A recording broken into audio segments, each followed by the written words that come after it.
ये दुनिया रंग बिरंगी है। आप किसी भी देश में घूमने निकल जाए, हमें हैरान करने वाले तमाम छोटे बड़े अजूबे मिल जाते हैं। चीन को ही ले लीजिए। चीन के पूर्वी इलाके में स्थित फुजियान प्रांत में ऐसे ही अजूबे जंगलों और पहाड़ों के बीच छुपे हुए हैं। ये अजूबे हैं मिट्टी के बने किले, जिन्हें स्थानीय भाषा में टुलो कहा जाता है। टुलो का मतलब होता है मिट्टी की बनी इमारतें। ये कोई आम इमारतें नहीं हैं, असल में ये विशाल किले हैं जिनके भीतर बस्तियां आबाद है। हर इमारत के अंदर कई कई मोहल्ले बसे हुए हैं। बाहर से देखने पर कोई भी टुलो आपको आम मिट्टी की इमारत जैसा ही लगेगा, मगर अंदर घुसने पर हमें पता चलता है कि ये तो किले जैसा है। अंदर मोहल्ले के मोहल्ले बसे हुए हैं। पूरी जिंदगी इन्हीं के भीतर गुजरती है। आम तौर पर टुलो एक आंगन के इर्द गिर्द बनाया जाता है। इसके चारों तरफ घेरेबंदी जैसी करके 3 से 4 मंजिला इमारत खड़ी की जाती है। बाहर से ये बेहद मजबूत होते हैं। किसी खतरे की सूरत में ये मजबूत दीवारें भीतर रहने वाले लोगों की सुरक्षा करती है।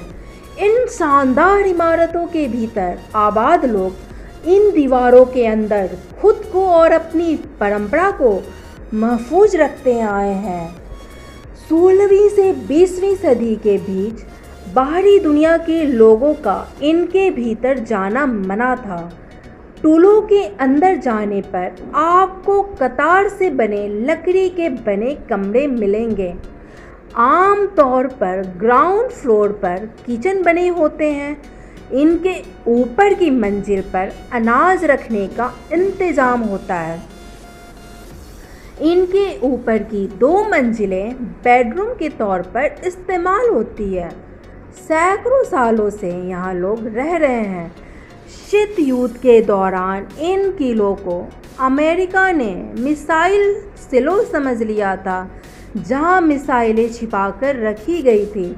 बाद में जाकर इनकी सच्चाई दुनिया को पता चली। इन टुलों को 16वीं से 20वीं सदी के बीच बनाया गया था। 2008 में यूनेस्को ने इन्हें विश्व धरोहर का दर्जा दिया था।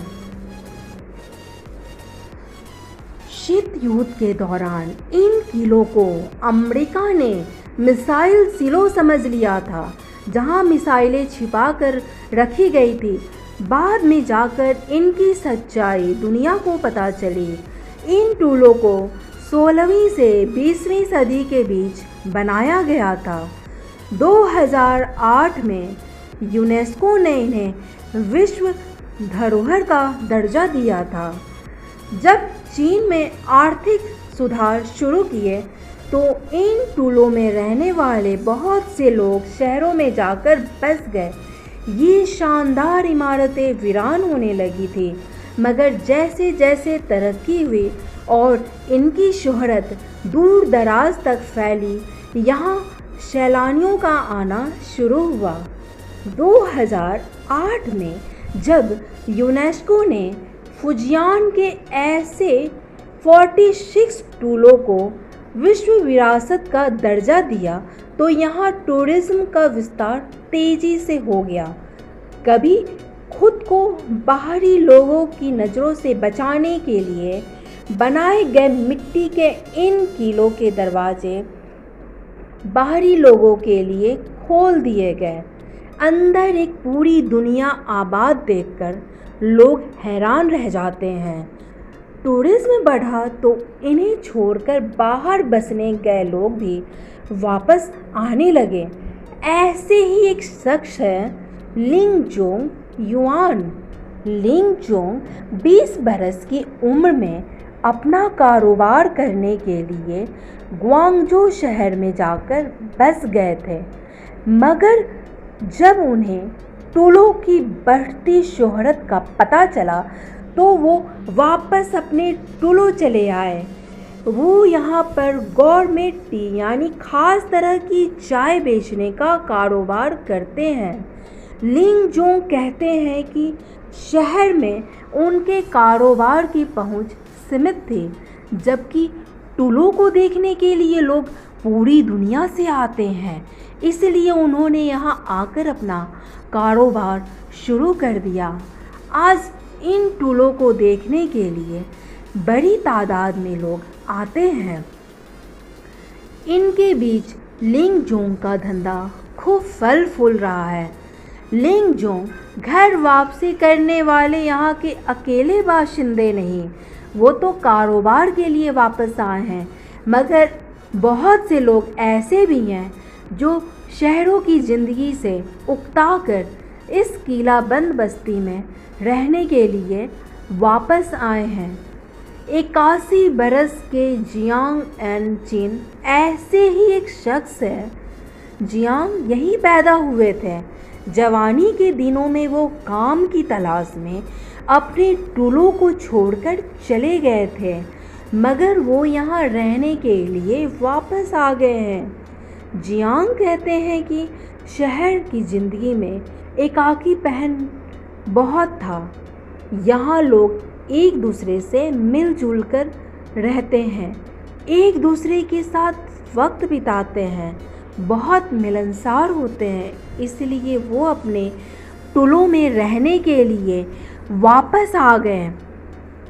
जियांग इलाके के सबसे बड़े टुलों में रहते हैं। इसका नाम छंगछी लोग है, जिसे तमाम टुलों का राजा कहा जाता है।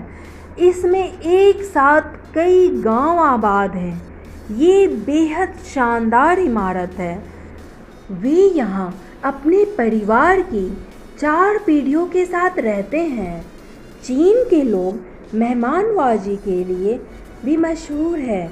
यहाँ परंपरा के मुताबिक पूरा परिवार एक साथ खाना खाता है। जियांग शहर में शायद यही ज़िंदगी मिस कर रहे थे। टुलो में वापसी से उन्हें अपनी खोई हुई ज़िंदगी वापस मिल गई है। इन टुलों में सैलानियों का बहुत आना जाना रहता है, लेकिन यहाँ के बाशिंदे इससे परेशान नहीं होते। वो अपनी निजी ज़िंदगी में इस ताक झाक को अच्छा मानते हैं, क्योंकि सैलानी आते हैं तो उनका कारोबार बेहतर होता है। अगर सैलानियों का आना कम हो जाता है तब यहाँ के लोगों को फिक्र हो जाती है। चीन के ये मिट्टी के किले वाकई पूरब की सभ्यता के शानदार प्रतीक है। अगर आपको ये वीडियो अच्छा लगा तो वीडियो को लाइक करें, सब्सक्राइब करें और बेल नोटिफिकेशन ऑन कर दें, जिससे आने वाली वीडियो की नोटिफिकेशन आपको मिलती रहे।